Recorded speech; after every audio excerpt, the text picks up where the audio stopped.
Today we're going to look at changing quadratic in standard form to factored form, and we'll talk about what information you can get from each form.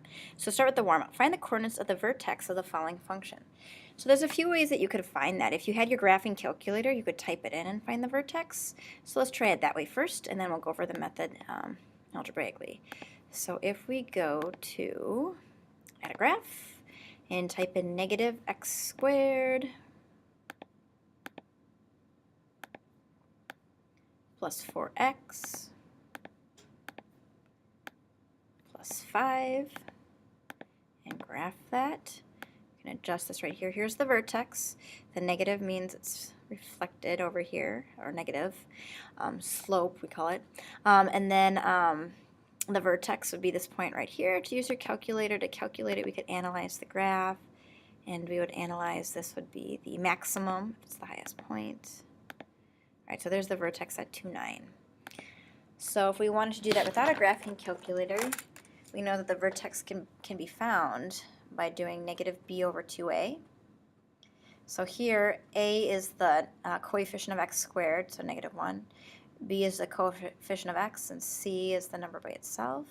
So if we plug in negative b over 2a would be negative 4 over 2 times negative 1. Negative 4 divided by negative 2 is 2. So again, this is our x coordinate, 2. To get the y coordinate, we have to plug in a 2 for x here. So we have negative 2 squared plus 4 times 2 plus 5. So here we would get negative 4 plus 8 plus 5. 13 minus 4 is 9. So there's that 2, 9. So again, we do negative b over 2a. We get x.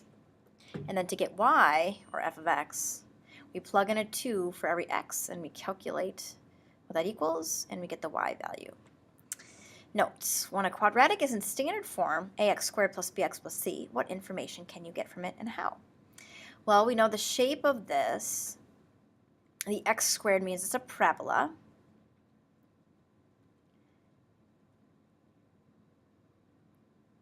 If this number in front of the x squared is negative, so negative a, will mean that it's upside down. And if we have a positive a, it would be right set up. We can find the vertex by doing x equals negative b over 2a. And then you plug that in and you could solve for y. So get y by plugging in.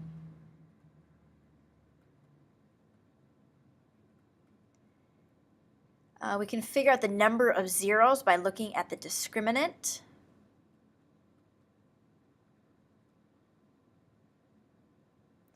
And the discriminant is that b squared minus 4ac.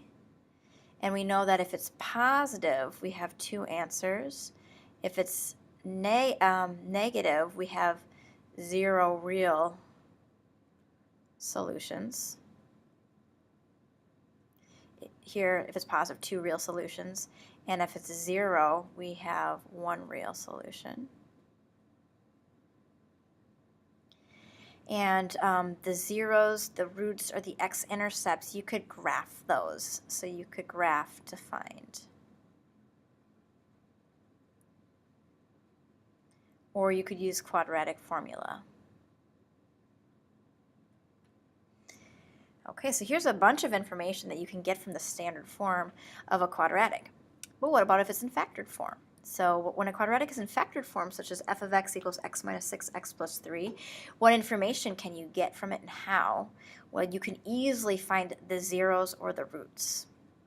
So if I set this equal to 0, what makes this 0? X minus 6 times x plus 3, what makes this 0? So you can easily find the zeros, which are also called roots, and those are also called the x-intercepts. Okay, so to find that in factored form, you set each one equal to 0 and solve. So x minus 6 equals 0, add 6 to each side, so x equals 6. There will be a root, and then a solution, and x plus 3 equals 0. Subtract 3 from each side.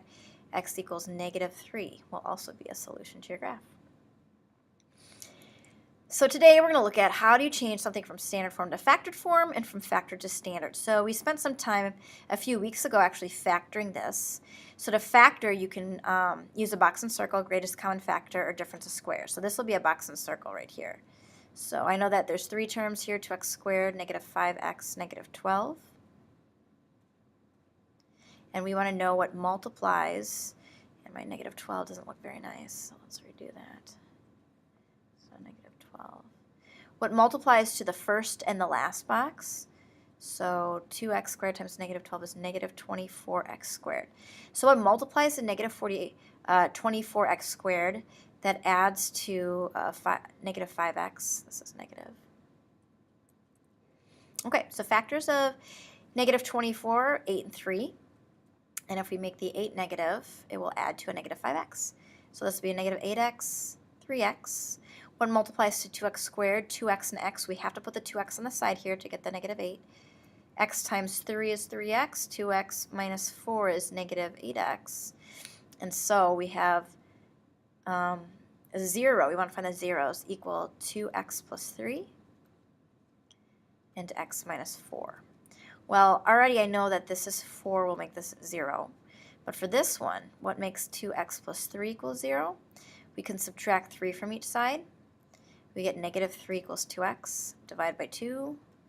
So our other 0 is at negative 1.5, or negative 3 halves. So we have two zeros. You can find them by setting each factor equal to 0 and solve. Okay, let's do another one, factor and find the zeros. So again, we can use our box and circle. We have x squared, x, negative 56.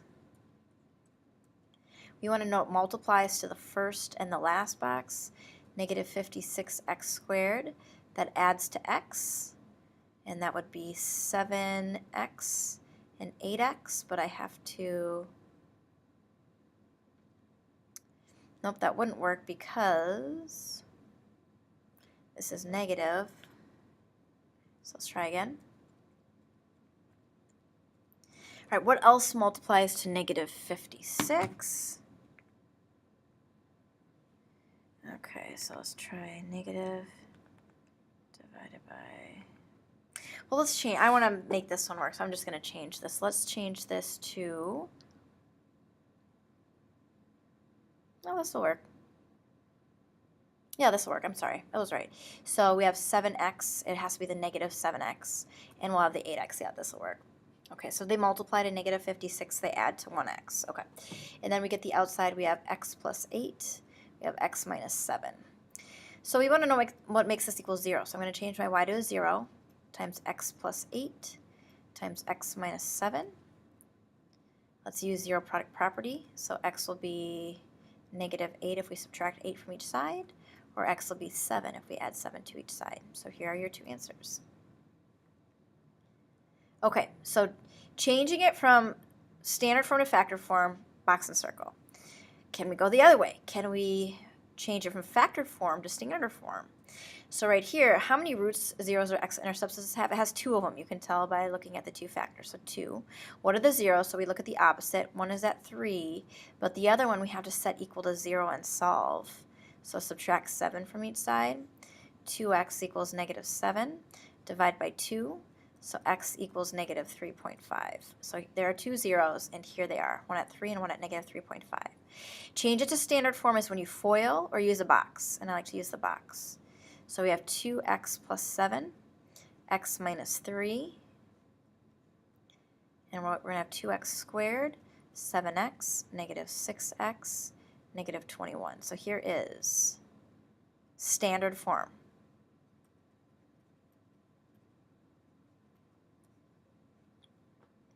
So again, you multiply that out to get standard form. Okay, will this parabola be U-shaped up or U-shaped down? Okay, let's look at the standard form here. Okay, look at the A value, it's positive. So it's going to be U-shaped up. And then to find the vertex, it's negative b over 2a. So I'm going to rewrite this. Y equals 2x squared plus x minus 21. All right, so let's do x equals negative b over 2a. Okay, so b is 1, so negative 1 over 2 times 2. So x equals negative 1/4. Let's plug that in and solve. So y equals 2 times negative 1/4 squared plus negative 1/4 minus 21. All right, negative 1/4 squared. Whoops. All right, so if we have negative, actually I'm just going to type it in. I can just type it in and use parentheses.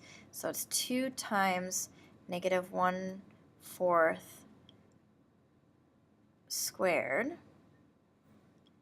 plus negative 1/4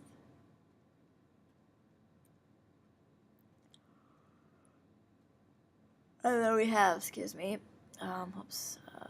minus 21, minus 21. Okay, so there it is, negative 161/8.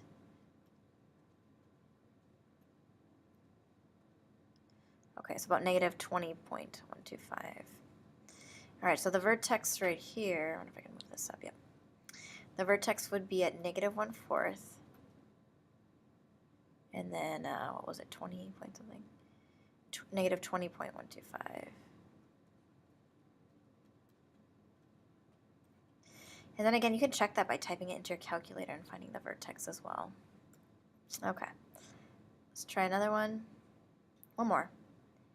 So how many roots does this have? This one has 2 again, you can tell by the 2 factors. What are the roots? So negative x plus 8 equals 0. Subtract 8 from each side. Negative x equals negative 8. So x equals 8. There's 1, 0. And the other one's x plus 2 equals 0. So x is negative 2. So 2 zeros, set them both equal to 0 and solve. Change it to standard form, multiply this out. So we have negative x plus 8 times x plus 2. You have negative x squared, you have 8x, negative 2x, and 16. So negative x squared plus 6x plus 16. It's going to be u-shaped down because of the negative. And then to find the vertex, it's negative b over 2a again. So let's do that. So again, in standard form, it was negative x squared plus 6x plus 16. All right, so x equals negative b over 2a. B is 6. A is negative 1. So negative 6 over negative 2 is 3. So there's your x value. Plug in 3 here and plug it in here. So you have negative 3 squared plus 6 times 3 plus 16. And we're going to solve. So this would be negative 9 plus 18 plus 16. Let's type that in. 9 plus 18 plus 16. 25.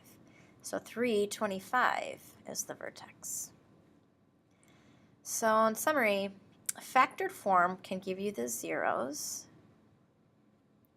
of the function. Standard form will give you the shape of the graph, if it's u-shaped up or u-shaped down.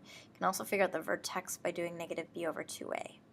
So you'll be practicing problems like this, and you'll be changing to factored and standard form. And we'll go over any questions tomorrow.